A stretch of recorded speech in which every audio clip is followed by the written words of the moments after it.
Reactant की concentration समय के साथ कम होती है, यस और नो, सबको पता है, ठीक है।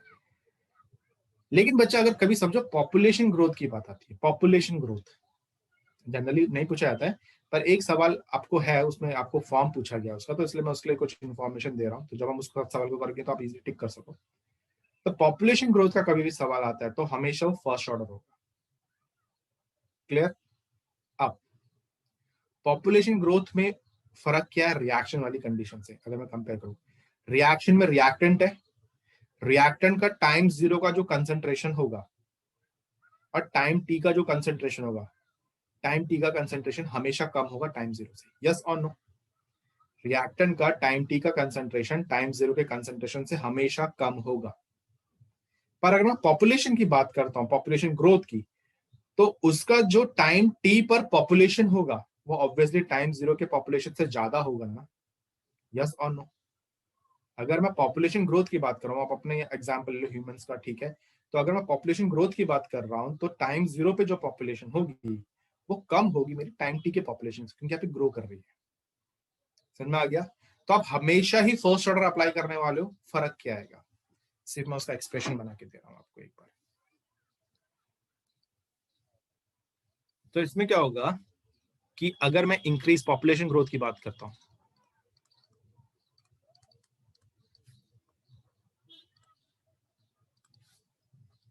ठीक है, सो ये हमारा होता है एन, समझ लो हमारा है पॉपुलेशन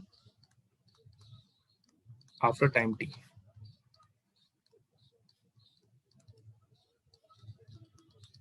और एन नॉट हो गया हमारा population after, sorry population at time zero, ठीक है। तो इसका जो एक्सप्रेशन बनता है वो बनता है एल एन, एन अपॉन पे N naught is equal to K T,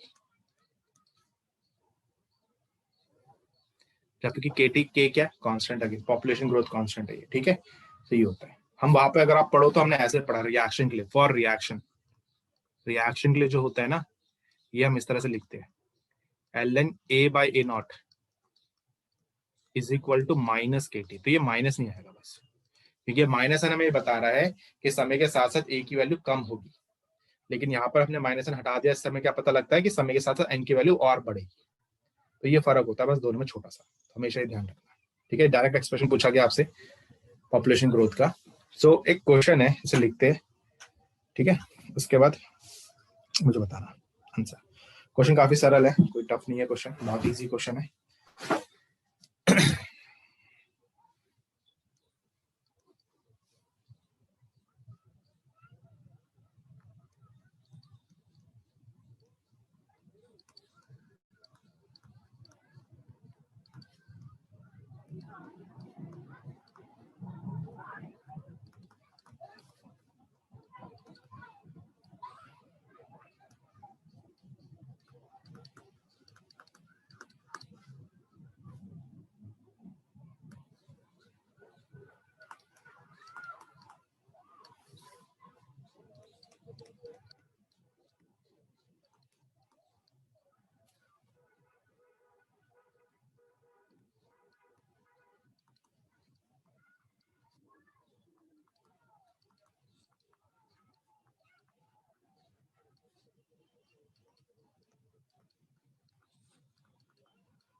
बच्चा फर्स्ट ऑर्डर के लिए जो ए इनिशियल ऊपर आता है तो वो इस फॉर्म पे आता है, ऊपर ऐसे आता है वो ऊपर, जो आपने ऊपर बोला सही बोला, उसमें मैं गलत नहीं बोल रहा हूँ, पर फिर ये केटी हो जाता है, तो फर्क हो गया ना अभी। तो ये दोनों सेम ही तो है, क्या फर्क इन दोनों में, वो था सेम, ठीक है, ओके।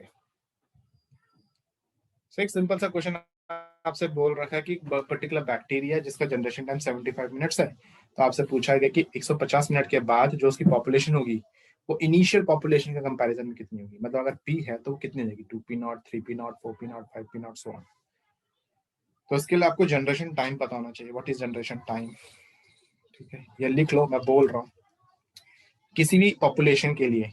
ठीक है, जनरली हम उसे बैक्टीरिया वायरस इन्हीं के लिए इस टर्म को इन्हीं के लिए यूज करते हैं क्योंकि इन्हीं की पॉपुलेशन बहुत जल्दी डबल हो सकती है। ठीक है, तो जो भी समय एक पॉपुलेशन लगा रहा है अपनी नंबर्स को डबल करने के लिए, जैसे हाफ लाइफ होता था ना, अपनी कंसंट्रेशन को हाफ करने के लिए जो टाइम लगता है, इसी तरीके से जनरेशन टाइम क्या होता है, अपनी पॉपुलेशन को डबल करने के लिए जो समय लग रहा है, that is the generation time, that is your generation time.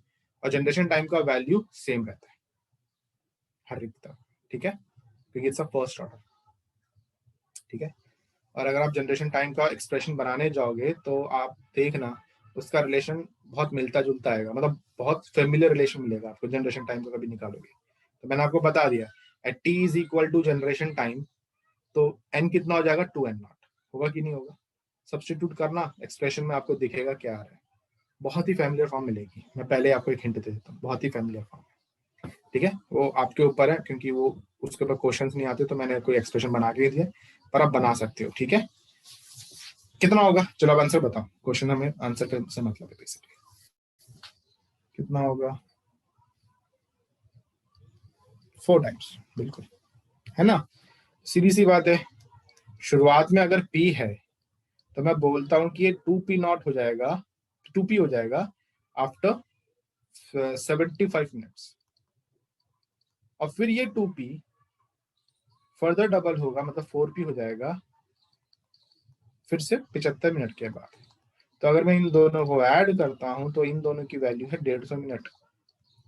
तो इसका मतलब 150 मिनट में पॉपुलेशन पी से 4p हो गया। Answer is 4 times, answer is 4 times. कोई प्रॉब्लम हो इस क्वेश्चन में?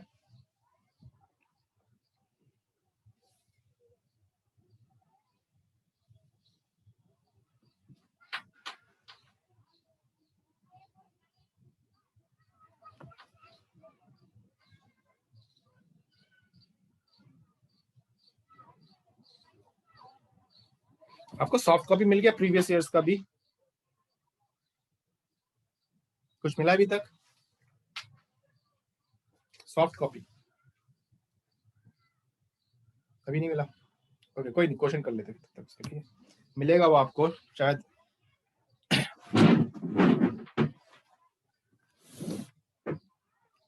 वो वेट कर रहे होंगे कि एक बार एडमिशन बच्चों का फाइनल हो जाए उसके बाद ही डिस्ट्रीब्यूट करें सभी को। ठीक है,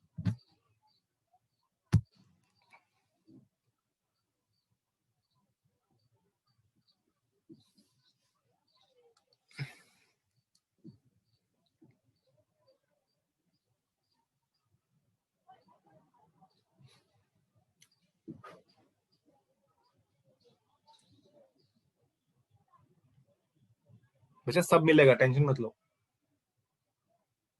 ठीक है,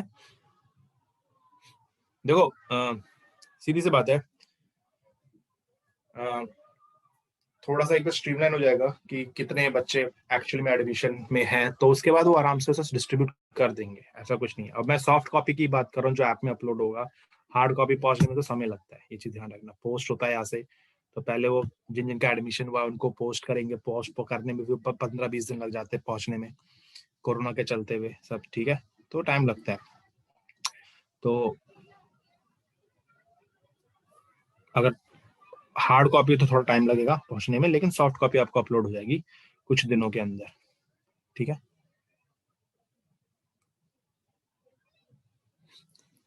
बच्चा देखो सॉफ्ट कॉपी की जहां तक बात आती है, एडमिशन आपने ले लिया, सही अच्छी बात है, मैं उसे वो नहीं बोल रहा, लेकिन सॉफ्ट कॉपी सबके लिए जाएगी, है ना। ऐप में अगर अपलोड होगा so it will be visible to everyone, ऐसा नहीं कि सब आपको विजिबल होगा। हाँ, आपका हार्ड कॉपी मोस्ट प्रोबेबली उन्होंने फॉरवर्ड कर दिया होगा। देखो अभी क्या कि जैसे गेट का एग्जाम हुआ है रिसेंटली, सॉरी नेट का एग्जाम हुआ है नवंबर का ना, तो वो अपडेट होके फिर रिफ्रेश कॉपी बनेगी, एकदम फ्रेश कॉपी बनती है। ठीक है, फिर वो आपको पोस्ट होगा, पुराना जो कंटेंट होता है वो पोस्ट नहीं करते, ये चीज ध्यान रखना। ठीक है, और सिंस आप सबको पता है करियर डेवलपमेंट से आपको सब कुछ मिलने वाला है, ऐसा नहीं है कि कुछ आपको नहीं मिलेगा। ठीक है, वो ये कि जैसे अभी टेस्ट हुआ था एक या नेट का नवंबर में ही हुआ था, तो उसको अपडेट करेंगे, फिर उसके सॉल्यूशंस की कॉपी में भी अपडेट होगा वो, फिर उसका प्रिंट होगा, उसकी एक फ्रेश कॉपी बनेगी जितने भी बच्चे हैं उनके अकॉर्डिंगली, फिर वो पोस्ट होते हैं। तो वो सारे प्रोसेस में थोड़ा बहुत टाइम लगता है, ठीक है, लेकिन सॉफ्ट कॉपी आपको अपलोड हो जाएगी कुछ दिनों के अंदर, ठीक। तो मीनवाइल मैं क्वेश्चंस आपको करवा रहा हूँ जो जो मुझे लगता है कि करवा लेने चाहिए पहले ही, ठीक है, क्योंकि मैं उन क्वेश्चंस को तो छोड़ूंगा जो क्वेश्चंस इजी लगते हैं। बिल्कुल बच्चा। तो आपको प्रीवियस ईयर्स के क्वेश्चंस मिलते हैं, जो सॉल्यूशन, पता नहीं सॉल्यूशन का बुक मिलता है कि नहीं मिलता है, पता नहीं, मुझे नहीं पता उसका आइडिया। सब कुछ अपडेट होता है, सारे क्वेश्चंस चढ़ते हैं, सारे क्वेश्चंस के सॉल्यूशंस भी चढ़ते हैं, जो सॉल्यूशन वाली बुकलेट होती है। अब मुझे नहीं पता उसमें क्या क्या आपको मिलता है, वो तो सब आपने बात किया होगा, बात कर लेना, ठीक है। तो उसके बाद तो सब कुछ अपडेट होके ही मिलता है आपको, ऐसा नहीं है कि भेज दिया ऐसे, ठीक है।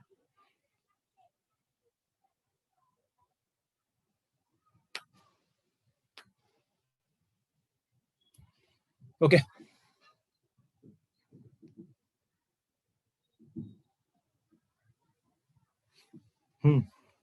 ओके, सो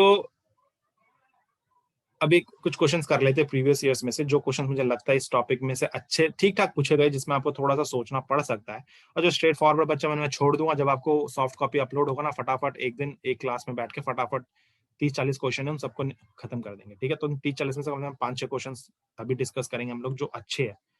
जब मैं सिर्फ 5-6 बोल रहा हूँ तो इसका मतलब सोच लो इस टॉपिक में से किस लेवल के क्वेश्चन आए होंगे, बहुत ईजी, ठीक है।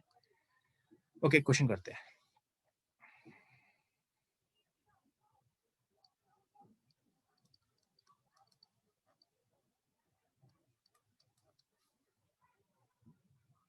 बुकलेट के अंदर क्वेश्चन 2 होगा आपका। ओके, आपको एक रिएक्शन दे रखी P + Q + R giving S, ठीक है, और आपको ऐसे कुछ दिखा रखा है।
Okay, order with respect to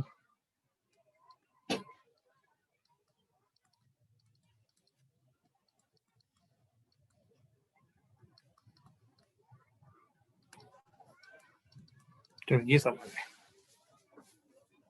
ठीक है।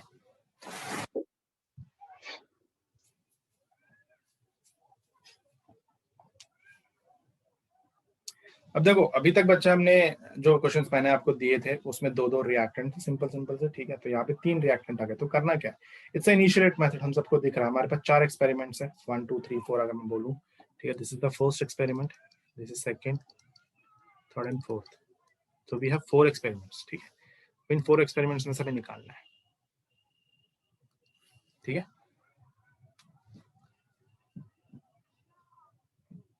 अच्छा, एक चीज ध्यान रखो, मैं हर चीज शॉर्ट में लिख के दे रहा हूँ, जब आप क्वेश्चन पढ़ोगे तो उसमें और भी चीजें होंगी, ठीक है।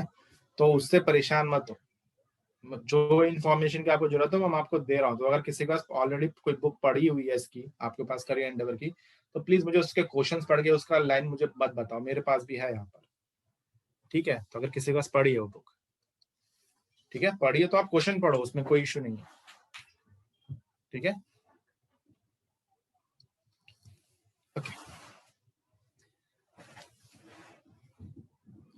सो बच्चा हमें बता रखा है कि हमारे पास एक रिएक्शन है P plus Q plus R giving S and we have the initial concentration of P Q R as 0.2 0.4, तो हमें अलग और हमें इन्हीं की कॉरेस्पॉन्डिंग इनिशियल रेट भी दे रखा है, ठीक है। तो मैंने इनिशियल वर्ड ऐड नहीं किया है, ठीक है, क्योंकि इनिशियल कंसंट्रेशन तो ऑब्वियसली इनिशियल रेट भी आ जाएगा, तो अंडरस्टूड। तो किसी भी टाइम का कंसंट्रेशन कोई सा भी रेट हमने इस तरह से ले लिया। सो आपसे पूछा what is the order with respect to P Q and R, तो अब सीधी सी बात है, अगर मुझे P का ऑर्डर चाहिए, P का, तो मुझे ऐसे एक्सपेरिमेंट पिक करने पड़ेंगे जहां पर Q और R दोनों एक साथ कांस्टेंट हो। बताओ कहां पर है? ऐसे एक्सपेरिमेंट पिक करो जहां पर कि Q और R दोनों एक साथ कांस्टेंट हो। दिख गया? डायरेक्ट दिख रहा है मुझे, तो देखते ही दिख गया। देखो first and second Q and R constant है, तो अब मैं अगर P को देखता हूं तो P यहां पर डबल हो रहा है। देखो डबल हो रहा है, और डबल होने पर इसको मैंने इस तरह से लिख लिया, मेरा rate of reaction 4 times increase हो रहा है। देख लो आप, देख लो 4 टाइम्स इंक्रीज हो रहा है कि नहीं हो रहा है? तो इसका मतलब P के रिस्पेक्ट में, P के रिस्पेक्ट में ऑर्डर कितना है? 2।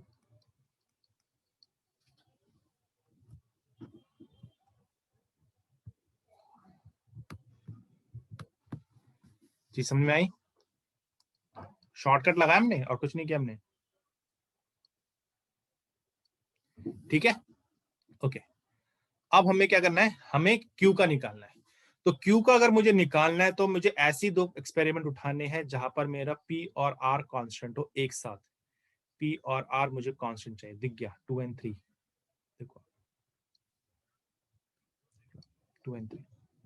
सो 2 और 3 में मैं अगर यहां पर देखूं तो Q मेरा 4 टाइम्स इंक्रीज हो रहा है। देखो Q इज बिकमिंग 4 टाइम्स, तो इसको मैं लिख रहा हूं 128 इंटू 10 टू द पावर -7। देख लो आप, Q मेरा 4 टाइम्स इंक्रीज कर रहा है, और Q मेरा 4 टाइम्स इंक्रीज कर रहा है, तो रेट भी मेरा 4 टाइम्स ही इंक्रीज कर रहा है, आप देख सकते हो।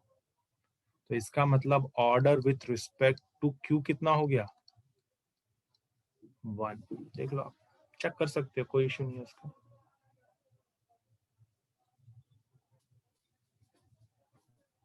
शॉर्टकट से आगे नहीं, दोनों शॉर्ट मेथड से।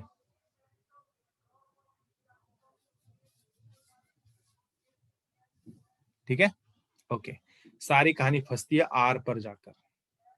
अगर मुझे आर का वैल्यू निकालना है बच्चा, तो मुझे पी और क्यू एक साथ कांस्टेंट चाहिए। बच्चा कोई एक्सपेरिमेंट उठाओ जहां पर ये दोनों एक साथ कांस्टेंट हो। मिल रहा है कुछ? कोई भी दो एक्सपेरिमेंट ऐसे नहीं है जहां पर ये दोनों एक साथ कांस्टेंट हो, तो इसका मतलब मैं यहां पर शॉर्टकट अप्लाई नहीं करूंगा।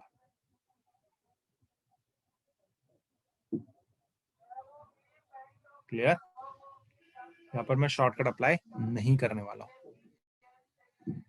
तो मैं यहां पर कंप्लीट मेथड यूज करूंगा जो हमने स्टार्टिंग क्लास में पढ़ा था, जब हमने ऑर्डर ऑफ रिएक्शन स्टडी किया था। तो मैं बात करूं R1, तो R1 कितना हो जाएगा? K। ठीक है बच्चा, लिखना बंद करो अभी, ठीक है। इट बिकम्स P स्क्वायर, ठीक है, Q, ठीक है, और ये हो जाएगा R रेज टू पे X। ठीक, दिस इज R1।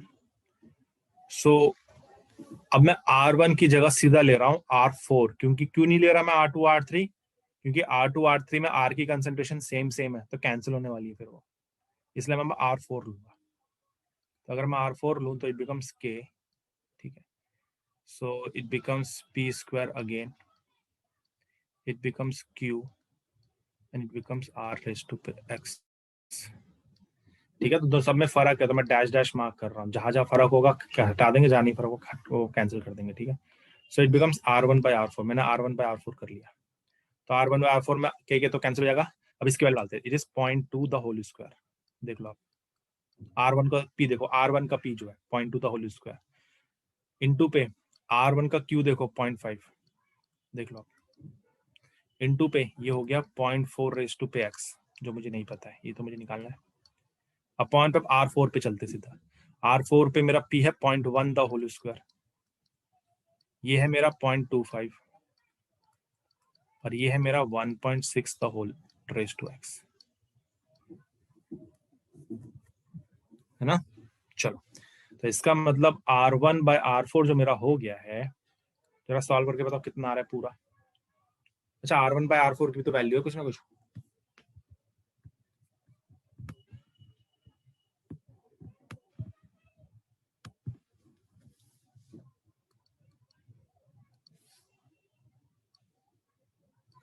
R1 कितना है, 8 इंटू 10⁻⁻5, और ये कितना है, 4 इंटू 10⁻⁻5 इज इक्वल टू, देखो पॉइंट पॉइंट कैंसिल हो गया, 4 आ जाएगा ऊपर, और ये इंटू 2 हो जाएगा, देख लो आप, इंटू पे 1/4 देख लो, सही है। देखो 0.2 स्क्वायर और 0.1 स्क्वायर को कैंसिल आउट करोगे तो 4 हो जाएगा, ठीक है, और 0.5 को 0.25 से डिवाइड करोगे तो 2 हो जाएगा, और 0.4 को 1/0.6 से डिवाइड करोगे रेस टू पैक्स तो 1/4 हो जाएगा, ठीक है। तो इसका मतलब यहाँ पर इसको कैंसिल करेंगे तो कितना हो जाएगा टोटल 2, तो यहाँ से 2 कैंसिल हो जाएगा ना, फिर ये और ये 2 भी कैंसिल हो जाएगा, तो इसका मतलब ये 1/4x हमारा हो गया 1/4, रेस टू पे क्या आ जाएगा 1, इसका मतलब x is 1, तो order with respect to r is again 1। समझ में आ गया।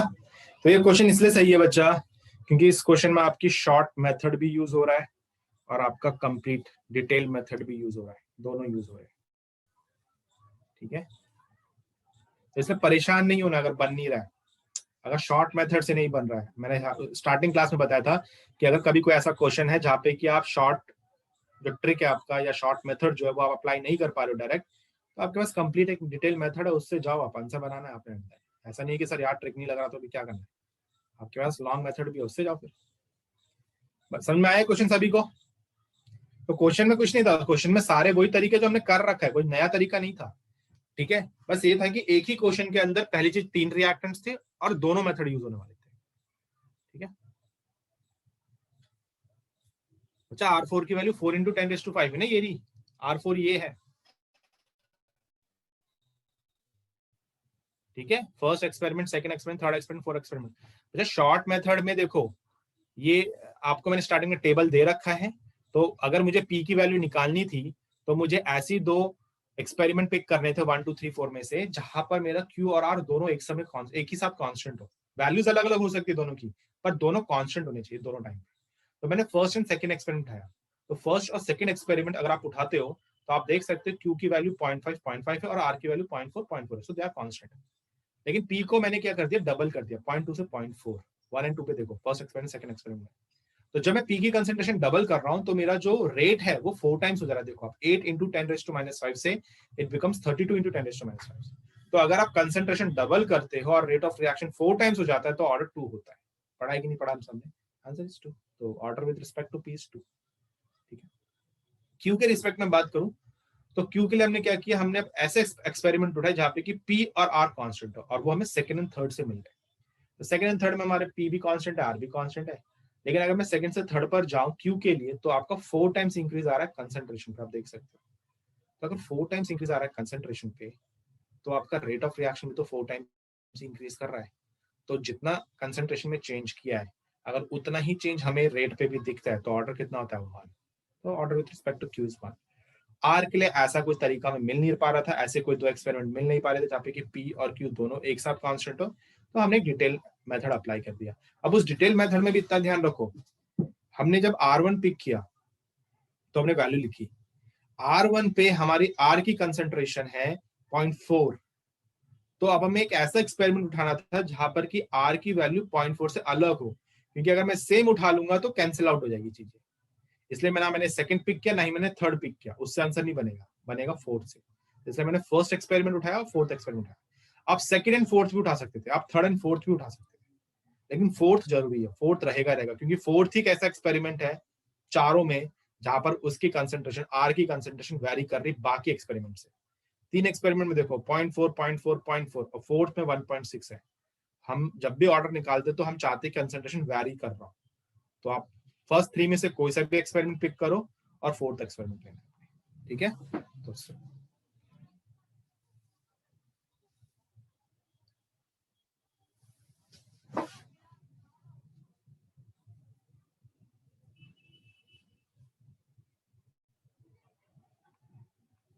गया।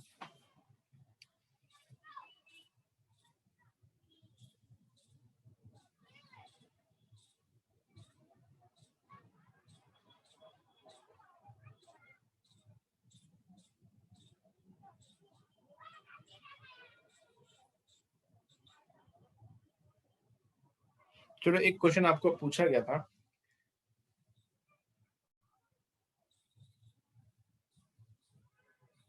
अच्छा क्लास ओवर नहीं हुई है आपकी, 4 बजे तक क्लास है ना, तो 3:30 हो रहा है।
ओके, अच्छा ट्राई करो।